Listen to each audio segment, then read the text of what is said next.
श्रीरामस्तवः श्रीराघवं करुणाकरं भवनाशनं दुरितापहं माधवं खगगामिनं जलरूपिणं परमेश्वरं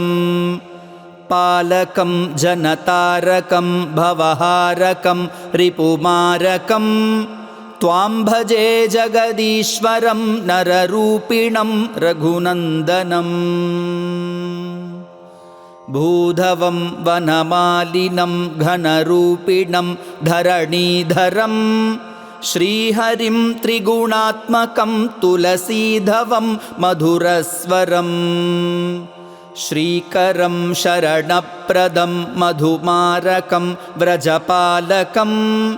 त्वां भजे जगदीश्वरं नररूपिणं रघुनन्दनम् विठ्ठलं मधुरास्थितं रजकान्तकं गजमारकं सन्नुतं भगमारकं वृकघातकं तुरगार्धनं नन्दजं वसुदेवजं बलियज्ञगं सुरपालकं त्वां भजे जगदीश्वरं नररूपिणं रघुनन्दनम्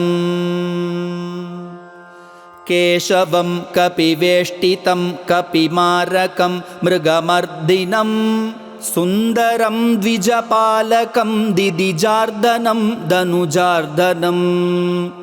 बालकं खरमर्दिनं ऋषिपूजितं मुनिचिन्तितं त्वां भजे जगदीश्वरं नररूपिणं रघुनन्दनम् शङ्करं जलशायिनं कुशबालकं रथवाहनं सरयूनतं प्रियपुष्पकं प्रियभूसुरं लवबालकं श्रीधरं मधुसूदनं भरदाग्रजं गरुडध्वजं त्वां भजे जगदीश्वरं नररूपिणं रघुनन्दनम् गोप्रियं गुरुपुत्रदं वदताम्बरं करुणानिधिं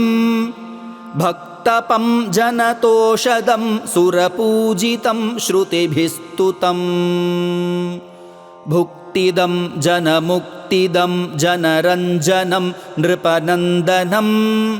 त्वां भजे जगदीश्वरं नररूपिणं रघुनन्दनम्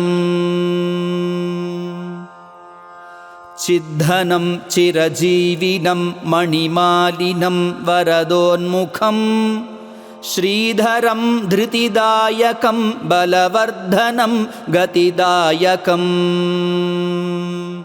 शान्तिदं जनतारकं शरधारिणं गजगामिनं त्वां भजे जगदीश्वरं नररूपिणं रघुनन्दनम् शार्ङ्गिणं कमलाननं कमलादृशं पतपङ्कजं श्यामलं रविभासुरं शशिसौख्यदं करुणार्णवं सत्पतिं नृपबालकं नृपवन्दितं नृपतिप्रियं त्वां भजे जगदीश्वरं नररूपिणं रघुनन्दनम् निर्गुणं सगुणात्मकं नृपमण्डनं मतिवर्धनम् अच्युतं पुरुषोत्तमं परमेष्टिनं स्मितभाषिणम् ईश्वरं हनुमन्नुतं कमलाधिपं जनसाक्षिणं